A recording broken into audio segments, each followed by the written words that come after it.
Hello friends, welcome to Harish kitchen. இது வரைக்கும் நம்ம சேனலை யாராவது சப்ஸ்கிரைப் பண்ணாமல் இருந்தீங்கன்னா சப்ஸ்கிரைப் பட்டனை ப்ரெஸ் பண்ணுங்கள். பக்கத்தில் இருக்க பெல் ஐக்கனையும் ப்ரெஸ் பண்ணிடுங்க. இது மூலமாக நான் போடுற அப்கமிங் வீடியோஸ் எல்லாமே உங்களுக்கு நோட்டிஃபிகேஷனில் வந்துக்கிட்டே இருக்கும். வாங்க நம்ம சேனலுக்குள்ளே போகலாம். சுவையான வெண்டைக்காய் குழம்பு எப்படி செய்கிறதுன்னு பார்க்கலாம். இப்போ கடாயில் ஆயில் விட்டுக்கிறேன். ஆயில் நல்லா காஞ்சிருச்சு. இப்போ கடுகு ஆட் பண்ணிக்கிறேன். இது கூட கருவேப்பிலை ஆட் பண்ணிடுவோம்.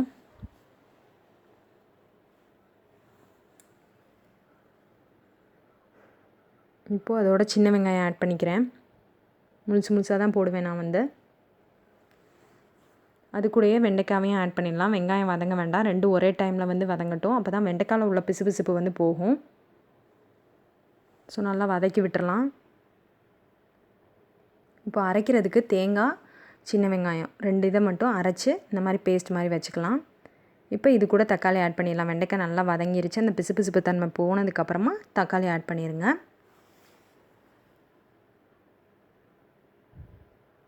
இப்போ இது கூட குழம்பு பொடி ஆட் பண்ணிக்கிறேன்.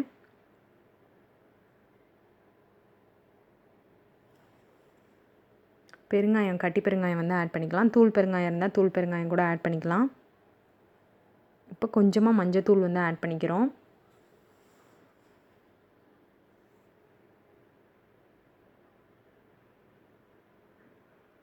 இப்போ இது கூட கரைச்சி வச்சுருக்க புளியை ஊற்றிடலாம்.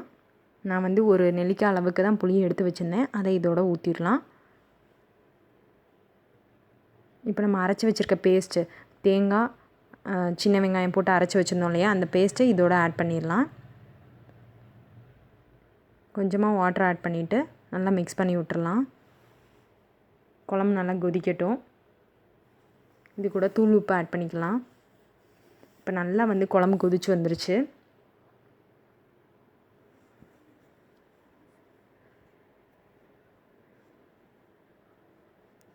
வெண்டைக்காய் குழம்பு ரெடி ஆயிடுச்சு.